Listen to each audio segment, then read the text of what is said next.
தற்போது கன்னியாகுமரியிலிருந்து மற்றும் ஒரு அம்மணி நமக்காக காத்திருக்கிறார். வணக்கம் மேடம், உங்க கேள்வி என்னன்னு கேட்கலாம் மேடம்.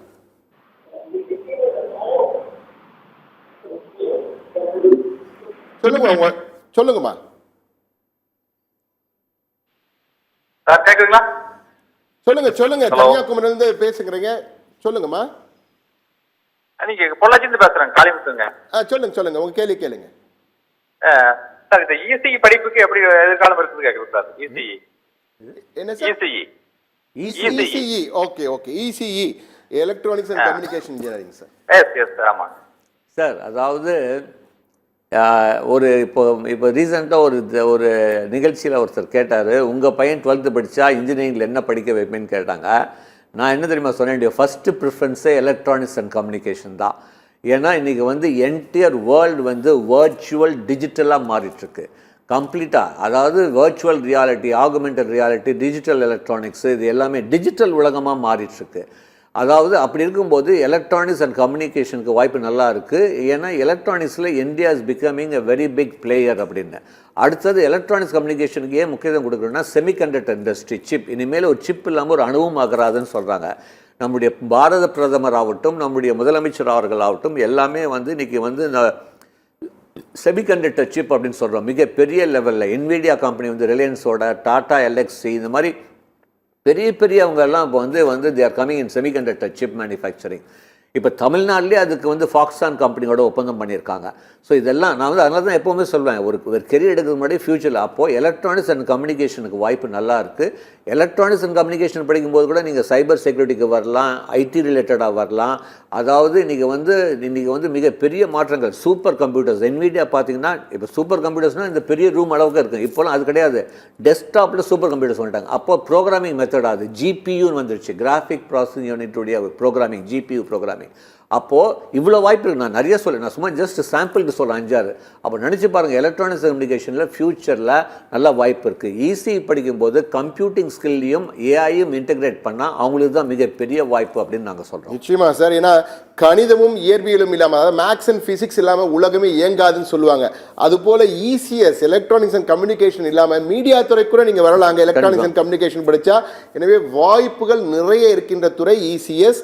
ஆனால் சிறப்பாக படிக்கணும், கூடுதல் திறன்களை வளர்த்துக்கணும், ஸ்கில்ட மற்ற அடிஷனல் கேப்பபிலிட்டிஸ் நிறைய வளர்த்து கொண்டிருக்கின்றால் நிச்சயமாக சிறந்த எதிர்காலம் உண்டு சார். பியூர் சயின்ஸில் நம்ம முதல்ல நிறைய பேசிட்டோம். அதாவது ஸ்டார்டிங் ஃப்ரம் எம்பிபிஎஸ்லேருந்து வெட்டினரி, மீன்வளத்துறை, பேராமெடிக்கலில் ஆப்டோமெட்ரி, அதுக்கப்புறம் கொஞ்சம் டிஃப்ரெண்ட்டாக என்ன கிளினிக்கல் எம்ப்ராலஜி, இந்த மாதிரிலாம் இருக்குது. ஈவன் நீங்கள் சொன்ன மாதிரி சித்தா, ஹோமியோபதி, ஆயுர்வேதிக்கு அதுக்கு நீட் தேவை. நீட் இல்லாமல் பண்ணோம் அப்படின்னா நேச்சுரோபதி. ஈவன் நான் நேச்சுரோபதி கூட நான் ஏன் கொஞ்சம் முக்கியத்துவம் கொடுக்கலான்னா, இன்றைக்கி இந்த கோவிடுக்கு அப்புறம் மக்களிடையே இம்யூனிட்டி ஜாஸ்தியாக இருக்கணும், ஹெல்த்தியாக இருக்கணும், எக்ஸசைஸ் பண்ணணும், டயட் கண்ட்ரோல், இது மாதிரிலாம். இந்த நியூட்ரிஷன் டயட்டிஷியன் படிக்கிறதோட பிஎன்ஒஎஸ் படிக்கலாம். ஏன்னா இன்றைக்கி எல்லா ஹாஸ்பிட்டல்லையும் கண்டிப்பாக அலாங் வித் நியூட்ரிஷன் டயட்டிஷியன் கொஞ்சம் இது பண்ண சொல்கிறாங்க. அதாவது எக்ஸசைஸ் பண்ணணும், அது ஃபிசியோதெரபி பெருசாக அது தனியாக இருக்குது. பட் இதுலேயும் இந்த யோகா பண்ணுறது, யோகாவுக்கு ஒரு முக்கியத்துவம் நம்ம நாட்டில் கொடுத்துட்ருக்கோம். ஸோ இந்த மாதிரி இதுக்கும் வாய்ப்பு இருக்குது.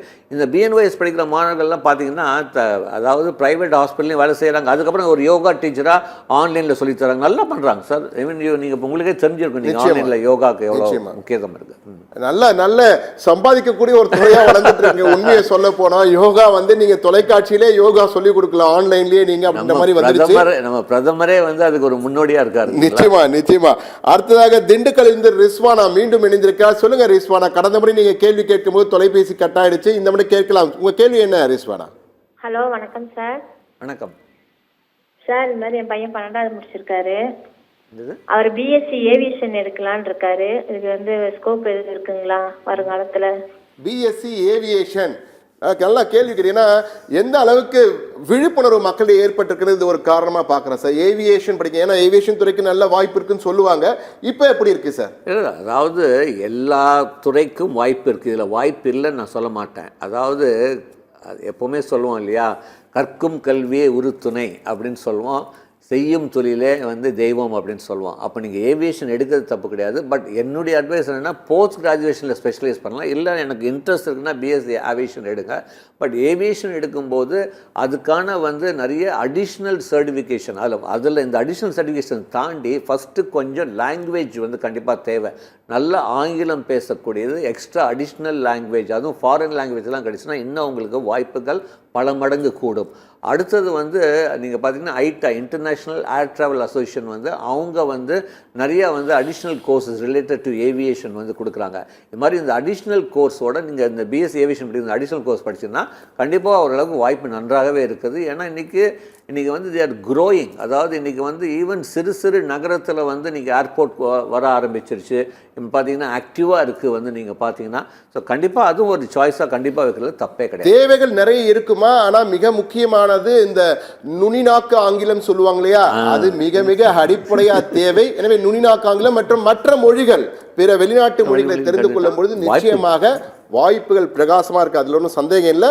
ஆனா நீங்க உங்க சாய்ஸ் இஸ் யுவர்ஸ், நீங்க தான் டிசைட் பண்ணுமா.